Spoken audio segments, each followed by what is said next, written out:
الحمد لله وكفى وسلام على عباده الذين اصطفى أما بعد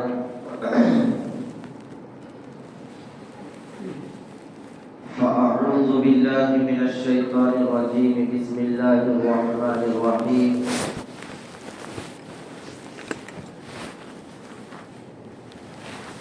قال الله تبارك وتعالى في القرآن المجيد والفرقان الحميد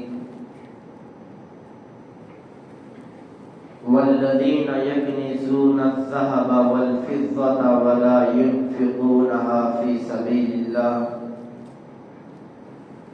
فبشرهم بعذاب أليم يوم يحمى عليها في نار جهنم فتكوى بها جباههم وجنوبهم وظهورهم هذا ما كنزتم لأنفسكم فذوقوا ما كنتم تكنزون صدق الله العظيم اللهم صل على سيدنا محمد في أول وأوسط وآخر كلامنا میرے نہایت محترم بزرگوں، عزیزوں اور نوجوان ساتھیوں، قرآن و حدیث کی روشنی میں اس جمعہ آپ حضرات کے سامنے جو بات عرض کرنی ہے، جو بات بتلانی ہے، وہ زکوٰۃ کی اہمیت اور زکوٰۃ کی فضیلت اور زکوٰۃ کے ضروری کچھ مسائل انشاءاللہ آپ حضرات کے سامنے آئیں گے۔ دیکھیے، سب سے پہلے زکوٰۃ کا اسلام میں کیا درجہ ہے؟ اسلام کے 5 ارکان ہیں، ان میں سے زکوٰۃ تیسرا رکن ہے۔ زکوٰۃ اسلام کے ارکان میں سے تیسرا رکن ہے۔ زکوٰۃ ادا کرنا فرض عین ہے۔ اگر کوئی شخص مالدار ہے، صاحب نصاب ہے، اس کے پاس 7.5 تولہ سونا یا 52.5 تولہ چاندی اس کے پاس ہو، تو اس شخص کے اوپر اور اس مال پر سال گزرا ہو تو اس شخص کے اوپر زکوٰۃ ادا کرنا فرض عین ہے۔ اگر کوئی بندہ صاحب نصاب ہونے کے باوجود، مالدار ہونے کے باوجود زکوٰۃ ادا نہیں کر رہا ہے تو وہ بندہ گنہگار کہلائے گا، فاسق کہلائے گا، حرام کام کا کرنے والا کہلائے گا۔ اگر کوئی شخص صاحب نصاب مالدار ہونے کے باوجود بھی اپنے مال کی زکوٰۃ ادا نہیں کر رہا ہے تو ایسا شخص شریعت کی نظر میں، اسلام کی نظر میں گنہگار ہے، فاسق ہے، حرام کام کرنے والا کہلائے گا۔ اور اگر بہت سارے ایسے لوگ ہمارے معاشرے میں پائے جاتے ہیں کہ جن کا ذہن، جن کی فکر اور ان کا سوچ یہ ہے کہ ہم خون پسینہ یہ کر کے پیسہ کماتے ہیں اور اس پیسے کو دوسرے کو دے دیں، یہ ہماری عقل تسلیم نہیں کرتی۔ ہماری عقل اس بات کو نہیں مانتی، یعنی سرے سے زکوٰۃ کا انکار ہی کر دیتے ہیں، تو میرے بھائیوں ایسا شخص شریعت مطہرہ کی نظر میں اسلام سے نکلنے والا ہے، اسلام اس کو اپنے دائرے سے خارج کر دیتا ہے، اس شخص کا شمار مسلمانوں میں نہیں ہوگا، وہ مسلمانوں کی جماعت سے باہر ہو جائے گا۔ جو زکوٰۃ ادا نہیں کرتا ہے وہ شخص گنہگار ہے، حرام کام کا مرتکب ہے اور حرام کام کرنے والا ہے، اور جو زکوٰۃ کا سرے سے انکار ہی کر دیتا ہے، نہیں نکالنا یہ الگ بات ہے، انکار کرنا یہ الگ بات ہے کہ میں مانتا ہی نہیں زکوٰۃ کو، تو میرے بھائیوں شریعت مطہرہ کی نظر میں یہ شخص مسلمان نہیں ہو سکتا، کافر ہو جائے گا۔ صاف الفاظ میں اگر کہے تو اسلام سے نکل کر کافر ہو جائے گا۔ جس طرح نماز کو نہیں ماننے والا کافر ہے، نماز نہیں پڑھتا ہے، وہ الگ بات ہے، گنہگار ہوگا، اسلام کا جو ستون ہے اس کو ڈھانے والا ہوگا، لیکن مانتا ہی نہیں ہے کہ دن میں 5 وقت اپنے کاروبار کو چھوڑ کر مسجد جا کر نماز پڑھنے سے کیا ملتا ہے۔ اگر کوئی صاف انکار کر دیتا ہے تو وہ دائرہ اسلام سے خارج ہو جاتا ہے۔ اگر روزے نہیں رکھتا ہے رمضان المبارک کے فرض روزے تو اس کا گناہ ہوگا، اور اگر رمضان کے روزوں کا انکار کر دیتا ہے کہ صبح سے لے کر شام تک بھوکا رکھنے سے اللہ تبارک و تعالیٰ کو کیا ملتا ہے، اپنے بندوں کو بھوکا رکھنے سے اللہ تعالیٰ کو کیا ملتا ہے۔ اس طرح کے جاہلانہ سوالات اپنے ذہن میں پیدا کر کے اگر کوئی اشکال کرتا ہے، انکار کرتا ہے، فرض روزے کو نہیں مانتا ہے، تو اس کا بھی شریعت مطہرہ میں کوئی حصہ نہیں ہے، وہ دائرہ اسلام ہے، اسلام سے خارج ہو جائے گا۔ اسی طرح بعینہ میں آپ حضرات کو بات سمجھانے کی کوشش کر رہا ہوں، آپ حضرات میں سے بہت سارے صاحب نصاب ہو جائیں گے لیکن مال ادا نہیں کر رہے ہیں، تو میرے بھائیوں اللہ کے نزدیک بہت بڑی پکڑ ہے۔ اور آپ میں اللہ تعالیٰ فرماتا ہے انما اموالکم و اولادکم فتنہ، تمہارا مال بھی تمہارے لیے فتنہ ہے۔ یہ مال فتنہ ہونا اسی وقت ہو سکتا ہے جب ہمارے دل میں مال کی حس، مال کی خواہش اور مال کے فتنے میں ہم ڈوب کر مال کے حقوق ادا نہیں کر رہے ہیں، تب جا کر ہمارا مال ہمارے لیے فتنہ ہے۔ یہی مال کل قیامت میں جنت میں جانے سے روک دے گا،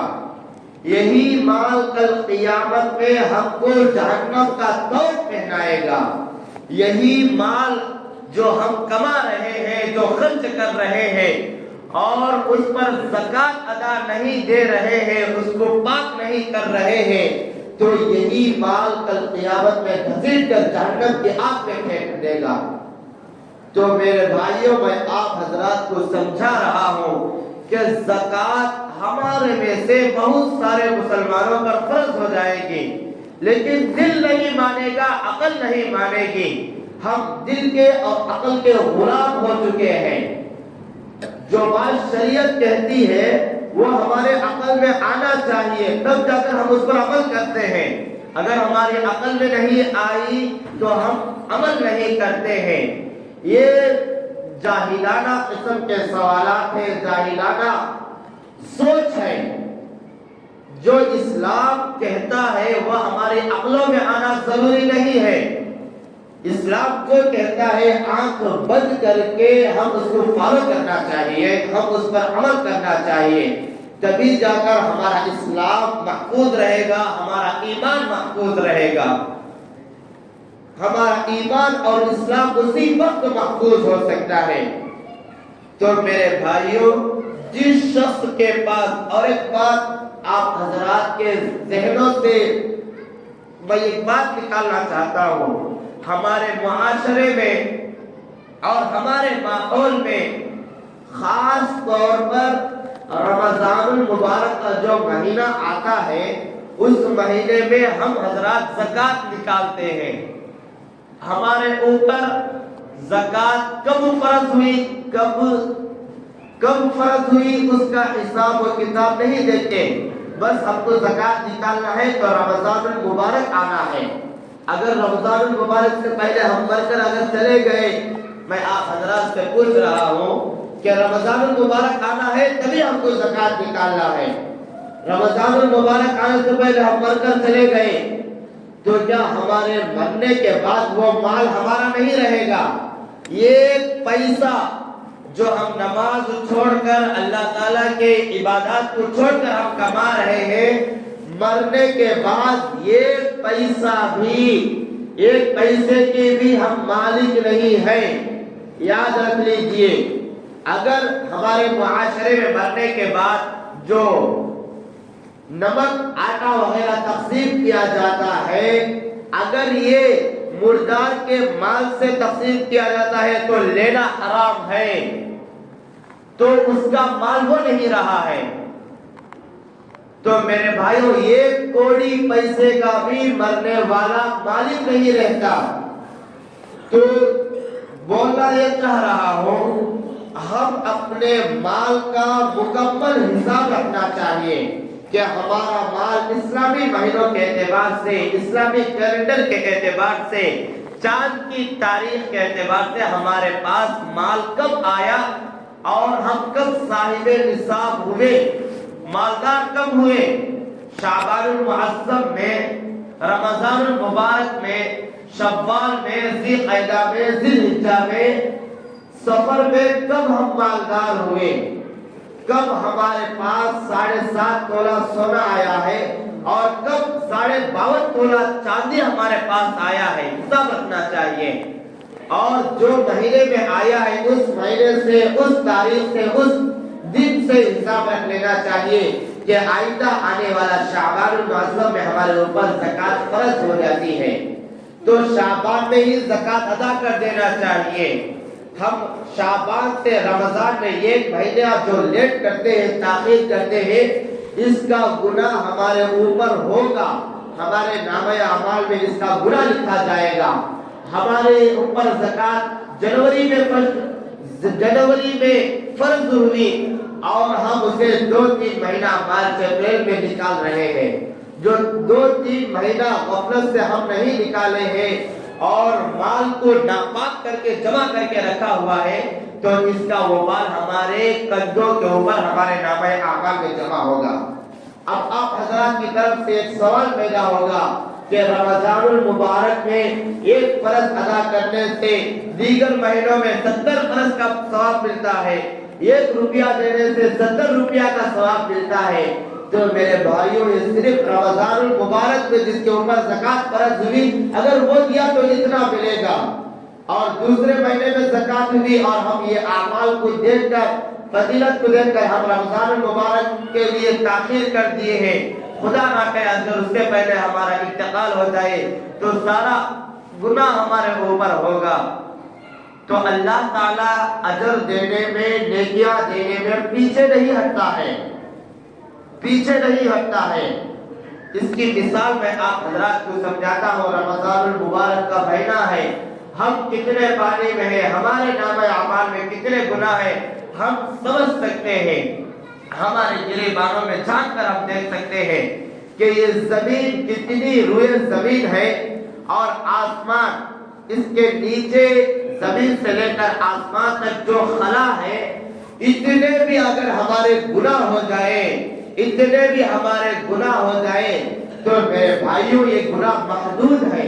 یہ گناہ محدود ہے کہ زمین سے آسمان تک ہمارے گناہ ہے، لیکن اللہ تعالیٰ کی رحمت، اللہ تعالیٰ کی رحمت یہ اس سے بھی بڑھ کر ہے، کہ اگر اتنے بھی گناہ لے کر اللہ کے دربار میں حاضر ہوتا ہے اور 2 آنسو گرا کر اپنے گناہوں پر نادم اور شرمندہ ہو کر پکی سچی توبہ کر لیتا ہے تو اللہ تبارک و تعالیٰ معاف فرما دیتے ہیں۔ تو میرے بھائیوں، جس وقت ہمارے اوپر، جس مہینے میں ہمارے اوپر زکوٰۃ فرض ہوئی اسی وقت ادا کرنا فرض ہے۔ اگر کوئی بندہ تاخیر سے ادا کرتا ہے 1 مہینہ بعد، 2 مہینے بعد، تاخیر کا گناہ اس کو ملے گا، زکوٰۃ اس کے ذمہ سے ساقط ہو جائے گی اور اس کا مال پاک ہو جائے گا۔ اور زکوٰۃ کے متعلق اللہ تبارک و تعالیٰ نے قرآن کریم میں آیت فرمایا، میں نے اس خطبے میں ذکر فرمایا، والذین یکنزون الذهب والفضة ولا ينفقونها في سبیل اللہ فبشرهم بعذاب علیم، کہ جو لوگ اپنے مال کو جمع کر کے رکھتے ہیں اور سونا اور چاندی اللہ کے راستے میں، ولا ينفقونها في سبیل اللہ، اللہ کے راستے میں خرچ نہیں کرتے، فبشرهم بعذاب علیم، ایک دردناک عذاب کی خوشخبری سنا دیجئے، ان کے لیے بہت ہی دردناک عذاب ہے۔ اور آگے اللہ تعالیٰ فرماتا ہے، یوم یحمى علیہا فی نار جہنم فتکوی بہا جباہہم وجنوبہم وظہورہم ھذا ما کنزتم لانفسکم فذوقوا ما کنتم تکنزون، کہ کل قیامت کے دن جو ہمارے پاس سونا، چاندی، بینک بیلنس اور جو پیسہ ہمارے گھروں میں رکھا ہوا ہے، نقد پیسہ، اگر ہم اس کی زکوٰۃ نہیں نکالیں گے تو یہ تمام پیسے کو اللہ تبارک و تعالیٰ کل قیامت کے دن آگ میں تپائے گا۔ آگ میں تپانے کے بعد اسے ایک توق پہنا کر ہمارے گلے میں ڈالے گا، یہ حدیث شریف کا مفہوم ہے، توق پہنا کر اسے ہمارے گلے میں ڈالے گا، اور اس توق جہنم کا جو توق ہے، آگ کا، دوزخ کا جو توق ہے، اسے زبان ملے گی اور وہ کہے گا کہ میں تمہارا جمع کیا ہوا خزانہ ہوں، میں جمع کیا ہوا مال ہوں، اور میں ہی وہ مال ہوں کہ جس کی تم زکوٰۃ ادا نہیں کر رہے تھے، میں ہی وہ خزانہ اور مال اور پیسہ ہوں۔ اور اللہ تعالیٰ عذاب دے گے اور فرمائیں گے کہ یہ آپ کا جمع کیا ہوا مال، فذوقوا ما کنتم تکنزون، کہ چکو یہ جو جمع کیا ہوا مال ہے، خزانہ ہے، اس کا عذاب اب تم چکو۔ میرے بھائیوں، اتنا سخت عذاب ہے، اور کل قیامت کے دن اللہ تعالیٰ زکوٰۃ نہ دینے والے کو سب سے پہلے پیشانی کے اوپر داغ ڈالے گا، یوم یحمى علیہا فی نار جہنم فتکوی بہا جباہہم، جباہ پیشانی کو کہتے ہیں، اللہ تعالیٰ پیشانی کے اوپر داغ ڈالے گا، اس کے بعد پیٹھ کے اوپر، اس کے بعد ادھر دائیں پہلو یا بائیں پہلو کے اوپر داغ ڈالے گا، آگ کا، انگارے کا داغ ڈالے گا، اس کے بعد پیٹھ کے اوپر داغ ڈالے گا۔ مفسرین نے لکھا ہے اللہ تعالیٰ جو عذاب دینا چاہتے ہیں، یہ 3 چیزوں کی خصوصیت، 3 چیزوں کی جو خاص بیان کیا ہے، پیشانی، دائیں بائیں پہلو اور پیٹھ، یہ اس لیے بیان کیا ہے کہ جب کوئی صاحب نصاب ہے، مالدار ہے، مدرسے والے، چندہ لینے والے، کوئی غریب آپ کے دروازے پر پہنچتا ہے، پہنچنے کے بعد زکوٰۃ کی رقم آپ سے مانگتا ہے، تو میرے بھائیوں آپ کے سب سے پہلے پیشانی کے اوپر بل آئیں گے،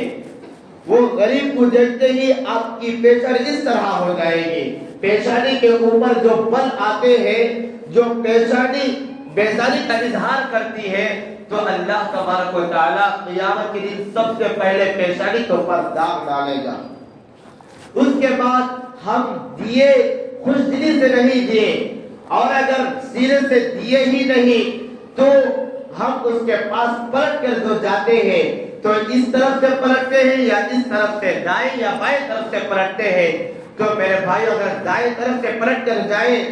دیے بغیر تو دائیں طرف داغ ڈالے گا، اور اگر بائیں طرف سے پلٹ کر گئے تو بائیں طرف داغ ڈالے گا۔ اس کے بعد جب آدمی مکمل طور پر پلٹ جاتا ہے، پھر جاتا ہے، تو جو زکات لینے والا آیا تھا غریب مستحق،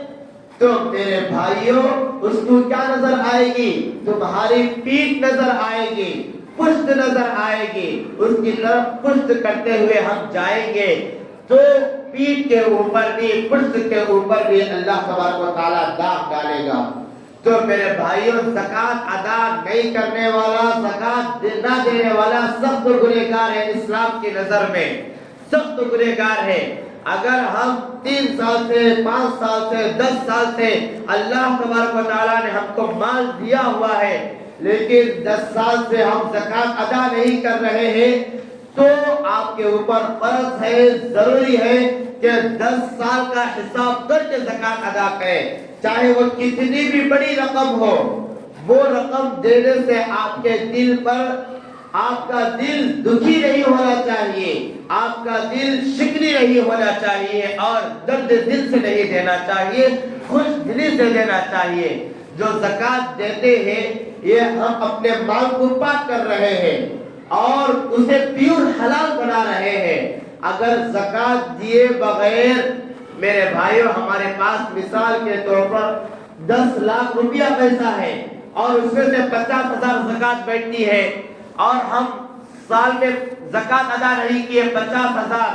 اور ہم اسی 50,000 زکات کی رقم کو 10 لاکھ میں ملا دیے ہیں، اور اسی کے ذریعے سے اپنا کاروبار کر رہے ہیں، بزنس کر رہے ہیں، اور بیوی بچوں کو افطاری کے سامان لا رہے ہیں اور گھر کا راشن لا رہے ہیں، تو میرے بھائیوں حلال مال کو حرام کیے جیسا ہو گیا۔ جو حرام مال، زکات کی رقم ہم استعمال نہیں کریں گے، زکات کی رقم وہ ہماری رقم نہیں ہے، وہ غریبوں کا حق ہے، مستحقوں کا حق ہے۔ اگر ہم مستحق کو ان کے حق دیے بغیر مار کر اپنے پاس رکھ لیے اور اسے ہم اپنے پاکیزہ مال میں ملا دیے، تو میرے بھائیوں حلال مال کو حرام کیے جیسا ہوگا، اور اسے جو استعمال کریں گے تو ہم کہاں سے حلال مال استعمال کریں گے؟ دن بھر روزہ رکھ کر ہم زکات ادا نہیں کر رہے ہیں، تو میرے بھائی جو افطاری کا سامان لا رہے ہیں یہ کہاں سے حلال مال سے لائے جیسا ہوگا؟ تو آپ حضرات جو بھی صاحب نصاب ہے اور مالدار شمار ہوتے ہیں، اور کتنا مالدار؟ 7.5 تولہ سونا، 7.5 تولہ سونا، 52.5 تولہ، 50.5 پر 2 تولے چاندی اگر کسی کے پاس ہے، یہ تھوڑا ضروری نہیں، 7.5 تولہ سونے کے بقدر ہمارے پاس پیسہ ہے اور 52.5 تولہ چاندی کے بقدر ہمارے پاس پیسہ ہے، تو میرے بھائیوں سونے کی بھی زکات نکالنا، چاندی کی بھی زکات نکالنا۔ اگر کسی کے پاس سونا 7.5 تولہ نہیں ہے، 2 تولے سونا ہے، اور چاندی 30-40 تولے ہے، تو ہم دونوں کو ملا لیں گے، دونوں کو ملانے کے بعد چاندی کے حساب سے زکات بیٹھ جائے گی، تو ہم چاندی کے حساب سے زکات نکالیں گے۔ اور سونا ہمارے پاس 1 تولہ ہے، آدھا تولہ ہے، اگر 1 تولہ بھی اگر سونا ہے تو میرے بھائیوں زکات فرض ہے، اگر 1 تولہ بھی ہے تو بھی چاندی کے حساب سے زکات فرض ہو جاتی ہے۔ آپ علماء کرام کے قریب رہو، ان سے محبت کرو، دینی مسائل ان سے معلوم کر کے اپنی زندگی گزارو۔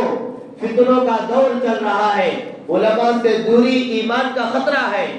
اگر علماء سے دور رہو گے تو ایمان کا خطرہ، ایمان کی گارنٹی نہیں ہے۔ اگر آدمی بیمار ہے، اگر ڈاکٹر سے دور ہے تو اس کی جان کا خطرہ ہے، اور اگر فتنہ کا دور چل رہا ہے، ہمارے مسائل کے اوپر، ہمارے علم کے اوپر، ہمارے اسلام کے اوپر بہت سارے ڈاکہ ڈال رہے ہیں، آج یوٹیوب کے ذریعے سے، فیس بک کے ذریعے سے، ہر طرح سے ہمارے دین کو مسخ کرنے کی کوشش کر رہے ہیں۔ ایسے حالات میں آپ اپنا رہبر یوٹیوب کو بنا لیے، فیس بک کو بنا لیے، آن لائن اور اسے بنا لیے، تو میرے بھائیوں گمراہی کے سوا اور ہمارا ایمان خطرے میں پڑنے کے سوا اور کچھ ہم کو حاصل ہونے والا نہیں ہے۔ اور زکات کے باریک باریک مسائل ہیں، آپ جانتے رہیے، اور جس کے اوپر بھی ہمارے میں بتا رہا تھا کہ 1 تولہ سونا ہے، کچھ تولے چاندی ہے، 20 تولے، اس کے بعد ہمارے پاس رقم پیسہ ہے،